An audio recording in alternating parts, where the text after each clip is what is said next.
കർത്താവിൻ്റെ നാമം വിളിക്കുന്ന ഏവനും ജീവിക്കും. റോമാലേഖനം 10-ാം അധ്യായത്തിൻ്റെ 13-ാമത്തെ തിരുവചനം. ആര് ജീവിക്കും എന്ന ചോദ്യത്തിൻ്റെ വളരെ വ്യക്തതയും കൃത്യതയുമുള്ള ഉത്തരമാണ് ഈ വേദഭാഗം തരുന്നത്. കർത്താവിൻ്റെ നാമം വിളിക്കുന്ന ഏവനും. എന്തുകൊണ്ടെന്നാൽ കർത്താവ് മാത്രമാണ് ജീവൻ നൽകുന്നവൻ.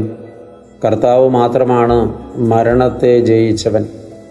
കർത്താവ് മാത്രമാണ് മരണമുള്ള മനുഷ്യൻ്റെ പ്രതീക്ഷയും പ്രത്യാശയുമായവൻ.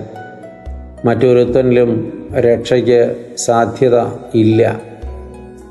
സ്വന്തം കാര്യത്തിനപ്പുറം മറ്റൊന്നും വേറൊരാളും നോക്കിയിട്ടില്ല.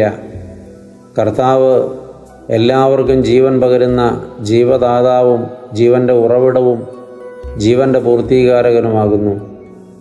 അവനെ വിളിച്ചപേക്ഷിക്കുക, നിത്യമായിട്ടും ജീവിക്കും. അതുകൊണ്ട് ജീവൻ പ്രതീക്ഷിക്കുന്നവരെല്ലാം ശ്രദ്ധ വയ്ക്കേണ്ടത് കർത്താവിങ്കലേക്കാണ്.